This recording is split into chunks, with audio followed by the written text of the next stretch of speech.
présenter un instrument juridique très important sur la protection des droits des femmes, précisément le protocole à la Charte africaine des droits de l'homme et des peuples relatif aux droits des femmes, qu'on appelle communément le protocole de Maputo. C'est un texte très intéressant, c'est-à-dire qui vient compléter la Charte africaine, mais qui insiste sur la protection des droits des femmes, spécifiquement aux femmes africaines, c'est-à-dire un certain nombre de droits comme la question de la, si vous voulez, de la propriété, la possession des biens, la question du mariage, la question des pratiques traditionnelles qui portent préjudice aux femmes et beaucoup d'autres questions spécifiques aux droits des femmes.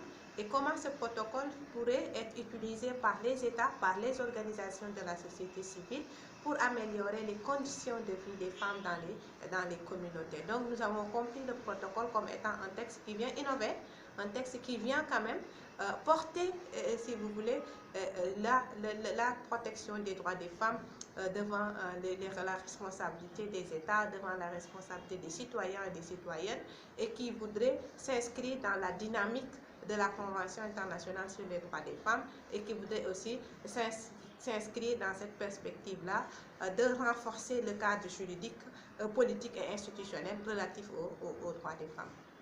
Alors, comment la mise en œuvre de ce protocole de Maputo se fait ici au Sénégal? Est-ce que cette mise en œuvre est appréciable? À quel niveau vous en êtes? Alors, on peut dire que la mise en œuvre est appréciable pour deux raisons. Parce que d'abord, le Sénégal a ratifié le protocole se retrouve dans le préambule constitutionnel. Et ensuite, donc ce protocole-là, il fait l'objet, si vous voulez, de vulgarisation par des organisations comme la nôtre, par d'autres organisations qui travaillent. L'ensemble des droits proclamés par le protocole sont souvent pris en charge par les politiques publiques nationales relatives aux droits des femmes. Mais il faut dire qu'il y a toujours des challenges, il y a toujours des défis. Par exemple, sur la question de l'accès au crédit, l'accès aux ressources, surtout à la question foncière, l'accès à un certain nombre de droits civils. C'est toujours des défis relativement aux problématiques qu'on rencontre dans pratiquement beaucoup de pays de la sous-région, que ce soit la question de la pauvreté, que ce soit la question, si vous voulez, de l'accès aux instances décisionnelles, que ce soit beaucoup d'autres questions quand même. Ce sont des problèmes qui existent et que le protocole de Maputo a essayé de prendre en charge, mais dans la pratique, il y a encore des défis que le Sénégal doit essayer de résorber ou encore de travailler sur ces challenges-là. Alors, quelle est la situation réelle de la femme sénégalaise? Alors, je peux dire que c'est une situation acceptable. Il y a plusieurs situations quand même. On peut dire que sur la participation politique, il y a des avancées. Sur l'accès à la santé, il y a encore des défis parce que la mortalité maternelle existe toujours. Sur l'accès à l'emploi, il n'y a aucune discrimination, mais la question de l'éducation des filles est une challenge et est aussi difficile parce qu'on a réussi ce qu'on appelle le taux brut de scolarisation. Maintenant, on est au taux de transition, c'est-à-dire comment les filles quittent le primaire pour aller au secondaire.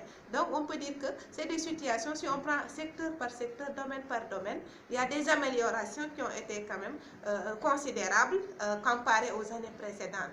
Mais comme on dit, il y a toujours des points d'amélioration, il y a toujours des questions sur lesquelles on ne doit pas dire on les a réglées et c'est fini, parce que ce sont des processus. Donc, parce que nous devons arriver à ce qu'on appelle l'autonomisation. Et pour arriver à cette autonomisation, il faut travailler sur plusieurs registres et ne pas dire on a satisfait ce registre, maintenant on croise les doigts. Non, on doit continuer toujours sur l'éducation, sur la formation, sur la santé, avec toute la problématique liée au plateau médical, à l'accès surtout des femmes, surtout de la femme rurale, à beaucoup d'autres questions quand même que nos gouvernants et les organisations et tous ceux qui travaillent sur ces questions doivent essayer de se mettre ensemble pour ça. Alors, c'est sûr que votre organisation fait beaucoup pour les droits de la femme. Au Sénégal, quel est ce problème vraiment qui vous reste à la gorge, qui est difficile à juguler concernant par exemple nos croyances religieuses ou coutumières qui ne favorisent pas les droits certains droits de la femme? En fait, ici, on n'a pas ce problème spécifique-là en disant qu'on se heurte à des barrières socio-culturelles qui font que les droits n'avancent pas. L'association, dans le cadre du plaidoyer, on fait du plaidoyer participatif. On travaille avec les religieux, par exemple. On travaille avec les leaders d'opinion, que ce soit les chefs de quartier, les chefs de village, les chefs coutumiers. Donc, comme on travaille, pour nous, le droit, il ne doit pas être créé ex nihilo, c'est-à-dire en dehors des mécanismes sociaux qui existent. On travaille à expliquer, à échanger, à même avoir des cadres de concertation avec ces différents groupes-là. Du coup, on ne peut pas dire, c'est cette pratique-là, ce sont ces croyances-là qui font. C'est tout un ensemble. C'est-à-dire comment faire, parce que le droit que nous défendons, c'est un droit positif, parfois, qui est calqué sous certaines de nos réalités, mais qui est calqué également sous le modèle occidental. Du coup, il faut trouver ce que nous appelons, nous, l'intelligence de l'applicabilité de la règle de droit, qui va épouser les normes. Et si la règle de droit n'épouse pas les normes, comment essayer de changer, non pas la norme, mais comment la règle de droit pourrait, en tout cas, rencontrer quelque part la norme juridique. Donc, du coup, on n'est pas dans cette logique de dire, si vous voulez, de confrontation avec ce qui se fait. On est dans une logique de construction pour voir ce qui se fait. Il se fait comment l'améliorer sous l'angle maintenant pluridisciplinaire, parce qu'on ne travaille pas seul, on travaille avec l'association des femmes médecins, l'association d'autres associations de femmes, pour quand même ensemble arriver à avoir un certain nombre de solutions, tout ça pour améliorer les conditions de vie des femmes, des enfants et des communautés. Vous êtes femme, vous êtes arrivée à un niveau intellectuel très poussé. Quel conseil pour les jeunes filles qui suivent donc Afrique Femme TV dans leur combat aussi, dans leurs études de tous les jours? C'est de travailler, parce que c'est le travail qui paye, de travailler à l'école, de travailler, d'exceller dans leur métier. Si toutefois elles ont quitté l'école formelle pour être dans d'autres domaines de métier, tout ce qu'elles voudront choisir, c'est d'y croire et de travailler à cela.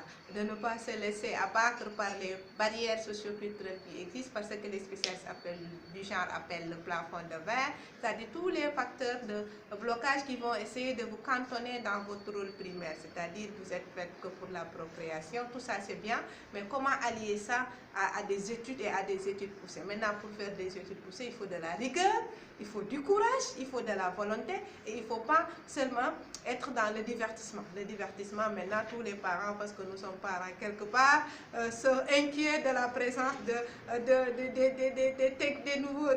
technologies, c'est-à-dire le téléphone portable, les réseaux sociaux. Tout ça impacte sur les résultats scolaires, les télés, et tout ce qui impacte sur les résultats scolaires. En tout cas, si on veut aller trop de l'avant, comme on dit, qui veut aller loin ménage sa monture, il faut ménager sa monture. Et ménager sa monture en tant que jeune femme, c'est d'arriver à associer les études à des activités utiles qui vous permettront de réussir, et si vous réussissez, d'être excellent dans votre domaine. Et je souhaite à toutes les jeunes filles de l'Afrique une bonne chance et vraiment de se concentrer, parce que l'Afrique de demain se fera avec les femmes.